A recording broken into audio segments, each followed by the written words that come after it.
Where did you? What is up, everyone? Bigjuicyhog here. Welcome back to the channel. Today we're going to be doing part 2 of A Gathering of Beasts, continuing the Vampire the Masquerade lore. And also I'm going to be doing some other lore videos, including Shadowrun, and I'm thinking about doing some bestiary stuff from the Monstrous Manual for Dungeons & Dragons. So if you're interested in any of those, just leave a comment down below on what you'd like to hear about. And without further ado, let's get started. The Beast. A vampire's animalistic side is called the beast, in what is, I suspect, an attempt to demonize it by disassociation. Alas, merely giving the monstrous urge a different name is not enough to tame it in the end. The beast always wins. I'm told if one survives long enough as a vampire, one is forced by one's own nature to do some obscene things. Eventually, one gets acclimated to committing these atrocities and moving on to new ones. And whatever was human in that vampire dies. When the last bit of humanity in a vampire dies, and once you watch enough friends, loved ones, and descendants pass into the dust of ages, it does die, rest assured. Then the beast takes over once and for all. The vampire becomes an animal. If you ever reach that stage, the odds are you won't even notice when you get put down like a mad dog. If your will is strong and you've got a decent sense of self, you can hold out for decades, centuries even. I've spoken to a kindred who is over 2 millennia old. But you are never ever free of the fear that the beast will one night triumph, and that fear is what the beast will use to bring you to bay. Of course, the best way to fight the beast is to keep oneself in fighting trim, and that means eating regularly. Then again, eating regularly usually means that sooner or later you start killing kind, mortals, pardon me again, and the more kind you kill, the easier the killing gets. So the beast wins that way as well. Even if you don't mean to, even if the process begins with an accident, sooner or later you get inured to the sight of a brand new corpse that you're responsible for lying dead at your feet.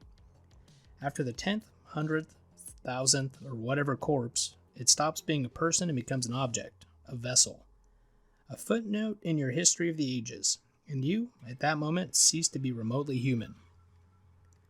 A return to blood. But there's more to blood than just food, a lot more. There's power to it, so much so that some vampires call it vitae, of life. Blood above and beyond what is needed to survive can be put to a variety of uses. The legendary vampiric strength or speed, a product of the proper application of blood. Invulnerability to mortal woes, another draught from the same well. I've had pistols emptied into my belly and not slowed down a whit. Blood powers many of the magical talents ascribed to us as well. You've witnessed one, and of course, I can flush blood to my skin as to appear, well, almost human.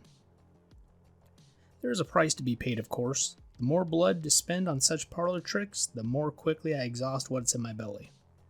The more quickly I empty my gut, the sooner I need to feed, and hunt once again. You'd prefer me to cease the shroud of warmth then. I'm in your debt. It's so refreshing to meet a young person who's willing to look past appearances. Don't you think? My dear, were you 6 times your current age, you'd be a child to me. Young is a relative term. Feeling a bit hungry. Would you care to escort me out on the town? The other option is that I leave you here as a prisoner, and I'd prefer not to do that.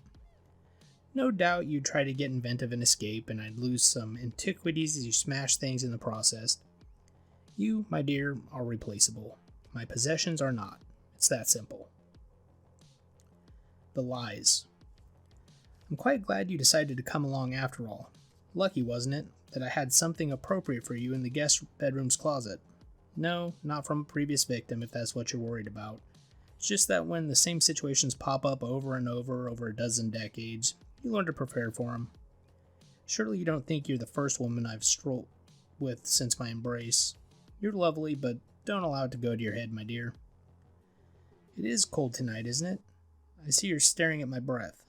Yes, it is steaming like yours.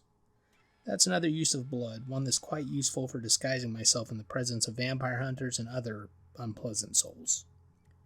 You'd be amazed at how many of my kind have met their ends over the years because they forgot a tiny detail. The devil is, in fact, in the details, and he's just as happy to turn on his putative servants as he is those who think themselves divinely inspired. In the meantime, this wolf likes to blend in with the flock. Yes. Hunters. They're nasty, nasty people, full of fire and drive for their self-appointed mission. Most of them never come within half a mile of destroying one of my kind. Of the rest, the vast majority do their causes more harm than good. They cull the weak and the stupid from the state of unlife, leaving better, smarter, stronger vampires. Many hunters are self-employed, ragtag rabble toting shotguns and stakes as they stomp blindly through the gardens of the night. Others work for branches of your government, convinced we're part of some enemy's conspiratorial attempts to bring down the American way. Imbeciles. The most dangerous hunters are tied up with the Catholic Church and something called the Society of Leopold. Don't be fooled, it's the Inquisition in modern guise.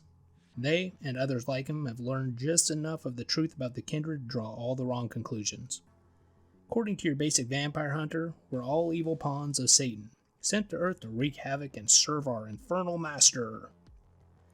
That, contrary to what you might think, is unequivocally Masquerade. I hold as master to no man, vampire or devil. I serve no will save my own. Vampires simply have appetites and goals that diverge from where your average Inquisition adherent thinks is normal. Then again, I'm told they run to hair shirts and self-flagellation, which is hardly well-socialized behavior either.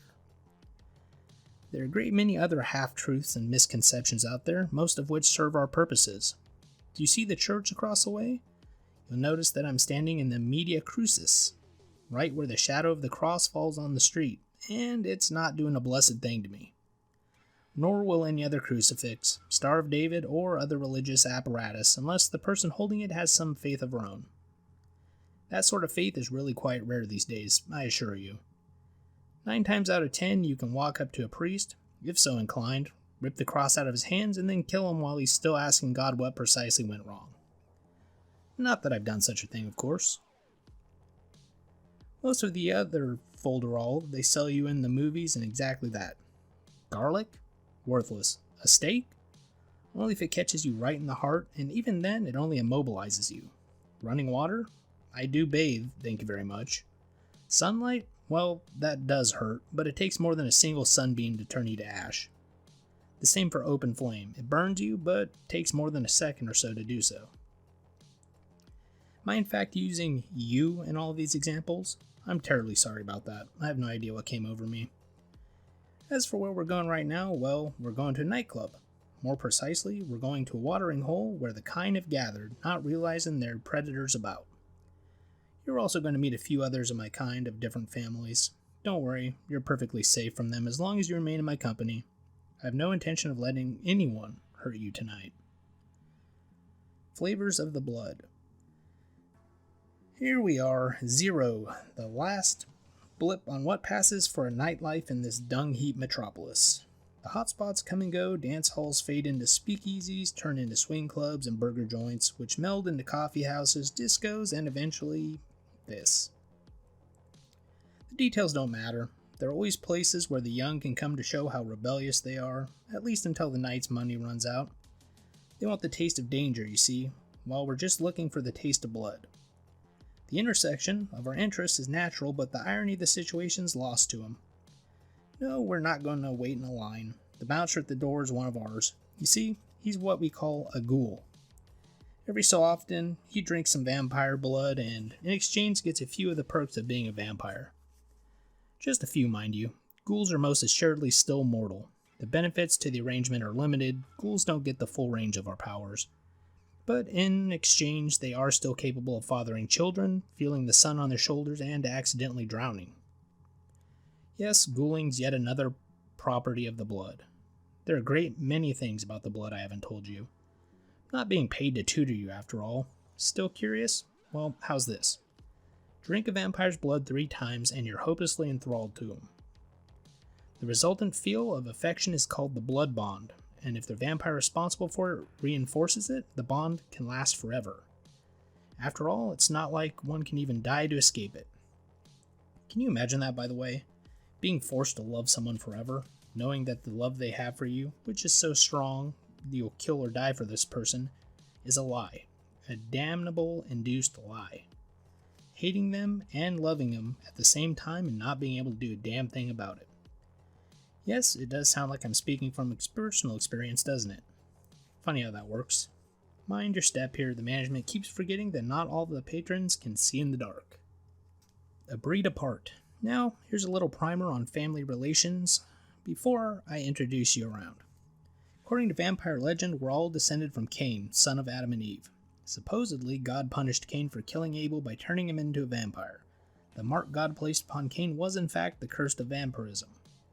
Cain discovered he could pass his curse on through the embrace and created Childer to ease his loneliness.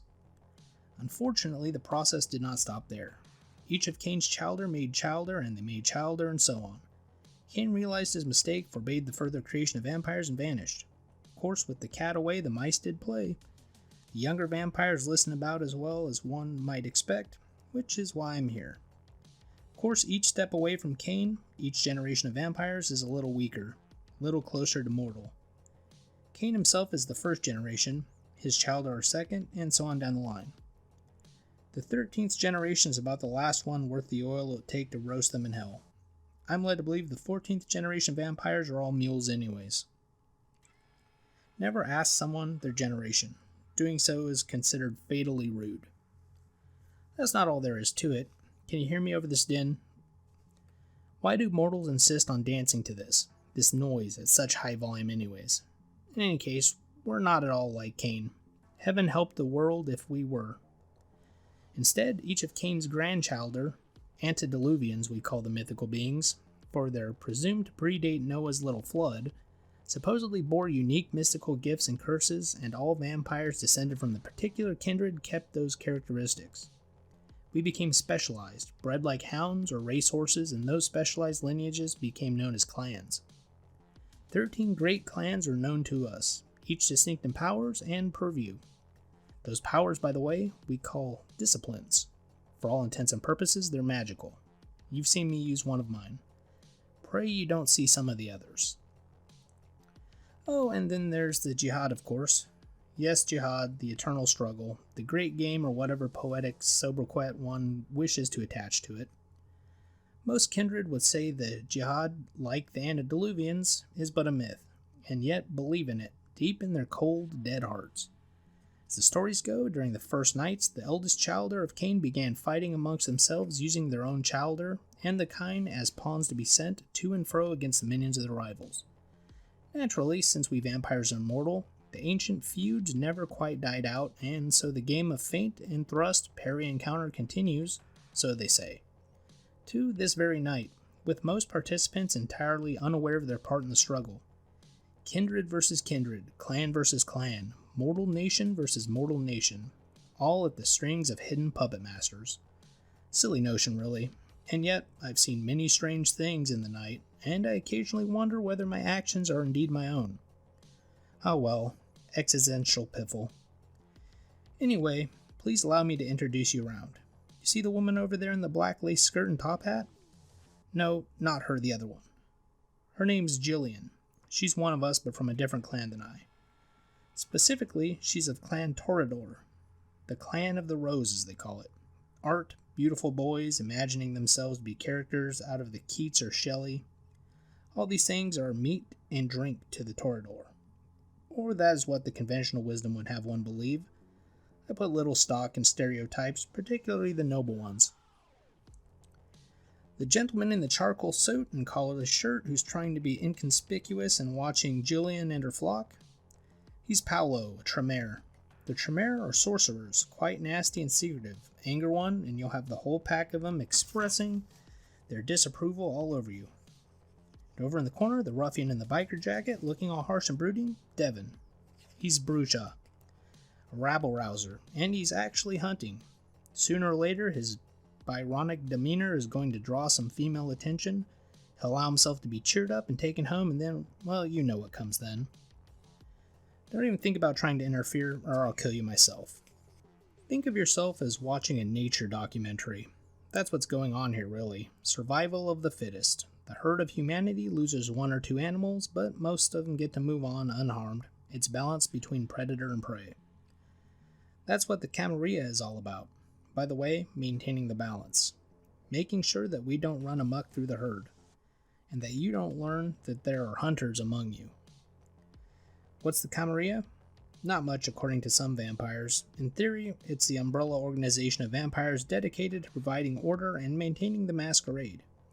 In reality, it has only 7 of the great clans plus assorted hangers-on. A couple of the other clans style themselves independent, and the rest are a beastly cult called the Sabbat. The Sabbat makes Devin over there look like a nursery school teacher. They're a lot closer to what the Inquisition thinks is looking for than we Camarilla types are. Don't make the mistake that we in the Camarilla are nice though. We're not. We just realize that at this point, it's a great deal safer to coexist and try to work through you than it is to try to fight you. Never ever be fooled into thinking we're the good guys. We just have more use for you alive than dead.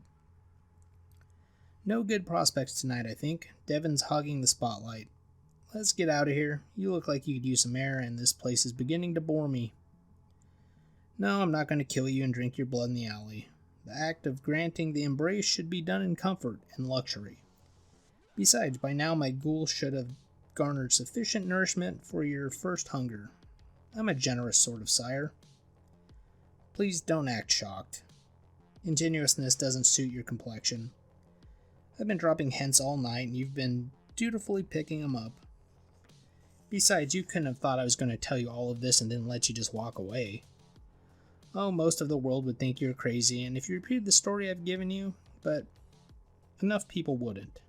They'd believe, and they'd tell others, and the whole thing would come tumbling down like a house of cards. So, my dear, there's no way I can let you walk out of this alive. You can walk out of it dead, though. You know what I'm offering you. You know that deep down you want it, too.